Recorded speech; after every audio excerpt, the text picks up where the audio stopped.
Accurate, dependable, and late-breaking. This is local and state news on WLEN, Lenawee's local news station. Hello, Lenawee County. My name is Brian Vish, and this is the WLEN Evening News. Let's get into it. Adrian's time capsule from 1975 was officially opened on July 4th as part of the city's bicentennial celebration. The capsule, which was buried at Comstock Park by the Daughters of the American Revolution, was unveiled during a noon ceremony on Independence Day. Before the opening, the Adrian Dominican sisters delivered a reading to honor the indigenous people of the region. A historical marker at the site was also rededicated. Mayor Angie Heath provided remarks during the event, recognizing the city's 200-year history and the significance of the time capsule. The capsule's contents are now on display at the Adrian District Library for public viewing. Also over the weekend, Adrian marked its bicentennial celebration on the 4th with a unique return to the city's baseball roots. The Walker Tavern Wheels and a coalition of Detroit area teams gathered at Island Park for a vintage baseball game played under 1867 rules. The event drew a large crowd of spectators who lined the hills and tree-covered areas around the field, many seeking shade as temperatures climbed into the 90s. Unlike modern baseball, the vintage game featured underhanded pitching, no gloves, and quirky, historically accurate rules. Players used lemon peel balls, which are softer hand-wound baseballs that loosen as the game progresses, and were required to stop on first base instead of overrunning it. Foul balls could be caught on a bounce for an out, and players had unlimited leadoffs, but no open stealing. Field captain Steve Bones Chase led the Walker Tavern Wheels, a team steeped in tradition and nicknames, a custom verified by newspaper clippings from the 1800s.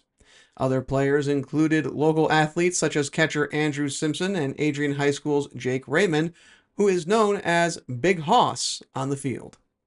The Detroit Nine, assembled from teams like the Early Risers and Hamtramck Shamrocks, provided the competition. The teams self-umpired, adding to the spirit of camaraderie and sportsmanship that defines vintage baseball. In addition to the game, two young athletes from A&R Little League, Asher McKee and Bennett Kennard, were honored with a ceremonial first pitch. The vintage game was played on a field that many locals remember as the former T-ball grounds at Island Park, adding a layer of nostalgia to the event. The natural features of that field, such as trees in play, uneven terrain, and slight hills, further enhanced the historic atmosphere. The game itself featured lively play, colorful nicknames like Top Heavy, Iron Ore, Two Bits, and Sticky Mitts. A fast-paced 9-inning structure without commercial breaks, spectators were treated to unique moments, like the use of the dead hand term instead of outs, and the return of old-school practices like bare-handed fielding. The event was part of Adrian's broader bicentennial festivities and served both as a tribute to the city's history and an entertaining display of 19th century baseball culture.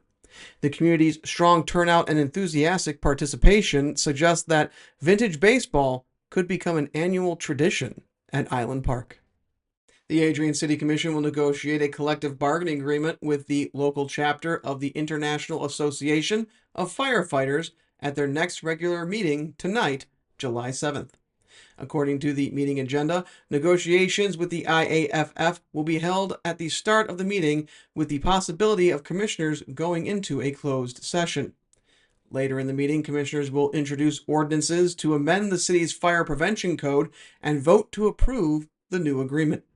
Commissioners are also expected to vote on a resolution to adopt a policy and procedure for the entry of names into Monument Park.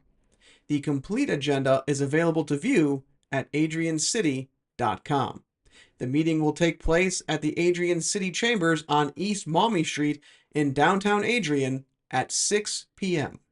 The Tecumseh TEAM Board has welcomed 2 new members following a leadership election held during the most recent board meeting. The new members will serve a 2-year term from July 2025 through June 2027. The election process involved local businesses and community representatives who voted to fill the open seats. The addition of new board members ensures the TEAM Board remains fully staffed and maintains the required quorum for making financial and operational decisions. Board members emphasized the importance of strong leadership to support Tecumseh's community events, marketing efforts, and economic development initiatives. The board plays a key role in planning and approving major projects, including local festivals, infrastructure investments, and downtown business promotions. During the meeting, board members also completed standard agenda items, including financial approvals and updates on upcoming community events. The board's leadership structure is essential for keeping Tecumseh's community calendar running smoothly, securing event sponsorships, and managing marketing and economic development strategies that benefit the local area. The next Tecumseh TEAM Board meeting is scheduled for August 7th at City Hall, where members will continue planning for the fall event season and receive updates on the ongoing downtown streetscape and parking lot projects. Additional opportunities for community input and volunteer participation will be discussed in upcoming meetings. Also in Tecumseh, a downtown parking lot will close next month for resurfacing as part of an ongoing effort to improve local infrastructure and enhance the visitor experience. The northwest parking lot, located behind businesses near the downtown shopping district, will be closed for approximately 3 to 4 weeks while resurfacing is completed. Weather conditions may affect the final timeline.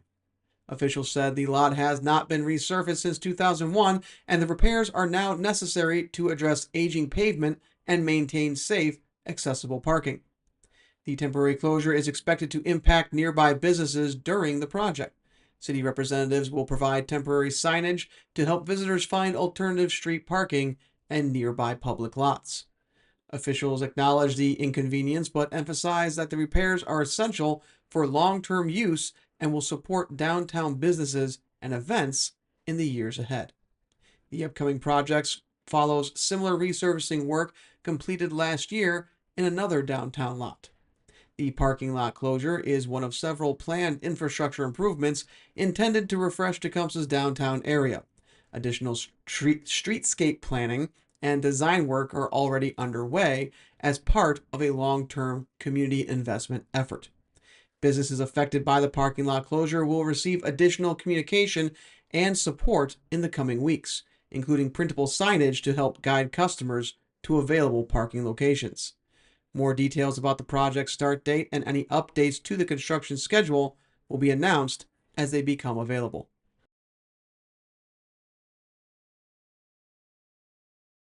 In state news, Governor Whitmer issued a statement regarding the Republican-led budget bill passed by the U.S. House of Representatives.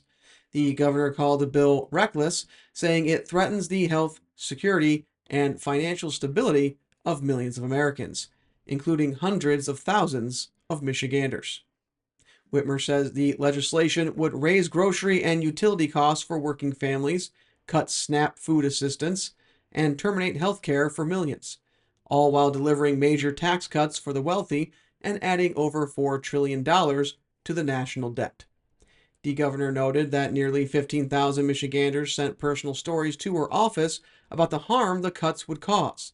She says House Republicans, including Michigan's John James, Tom Barrett, and Bill Huizenga, ignored those voices. Whitmer thanked Michigan's Democratic representatives for voting against the bill and pledged to continue fighting to protect health care and food security for Michigan families. In Detroit, an investigation is underway after a home exploded, killing one woman and injuring a man.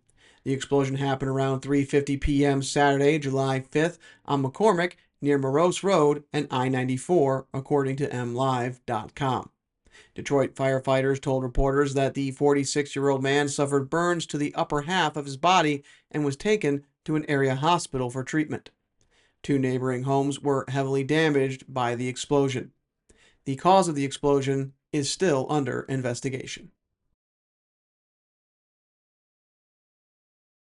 In national news, a catastrophic flash flood has claimed the lives of over 80 people in central Texas as heavy rains battered the Hill County region, causing a sudden surge of 20 to 26 feet of the Guadalupe River near Kerrville, leading to widespread damage and road washouts, leading to a wave of emergency rescues.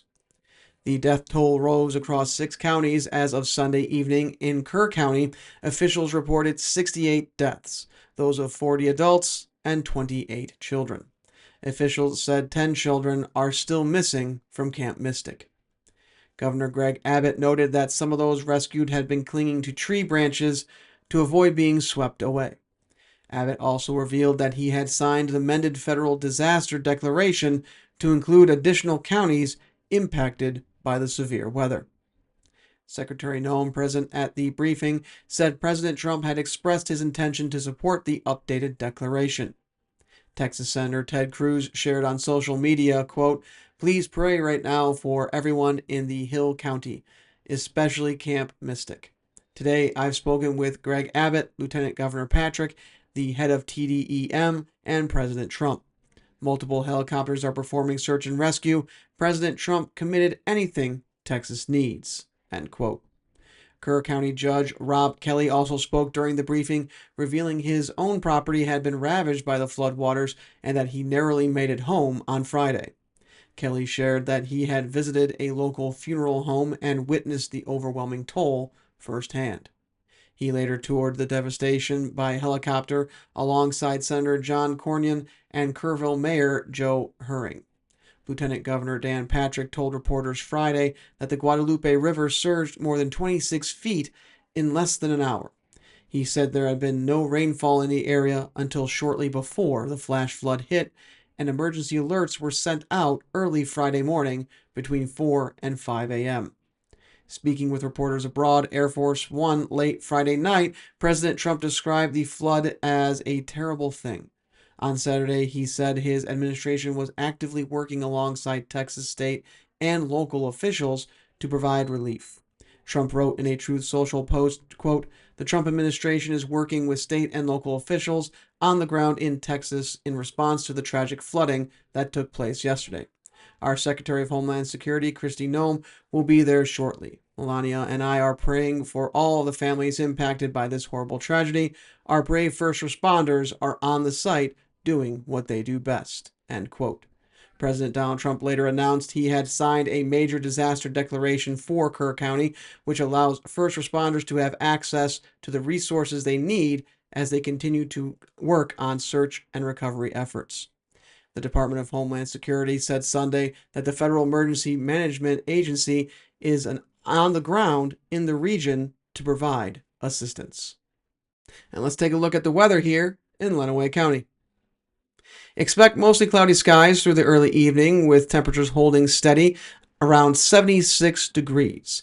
Winds will come from the north at 7 miles per hour, with humidity at 70%, making it feel about the same as the actual temperature. Rain chances remain low at 1 to 3% throughout the evening. Skies will gradually clear later tonight, becoming mostly clear after 10 p.m. Temperatures will dip to 68 degrees by 11.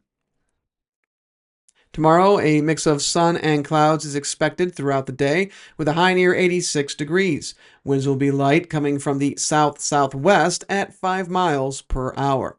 Rain chances remain low at just 7% during the day. Humidity will sit around 63%, and the UV index will be high at 9 out of 11, so sunscreen is recommended. Tomorrow night brings mostly cloudy skies with a slight 24% chance of a stray shower or thunderstorm. Overnight lows will be near 68 degrees with light south winds. Looking ahead to the rest of the week, Wednesday there's scattered thunderstorms developing in the afternoon, a high of 84 and a low of 65. Rain chances will be around 50%. Thursday, partly cloudy with a sunshine mixed in, high of 85 and a low of 66. Dry and mild. Friday will be partly cloudy, a high of 88, low of 68, and a few showers possible overnight.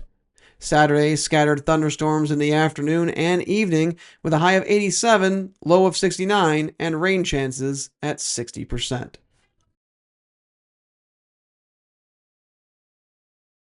Football season is just around the corner, and 96.5 The Cave is proud to announce its 2025 football broadcast schedule.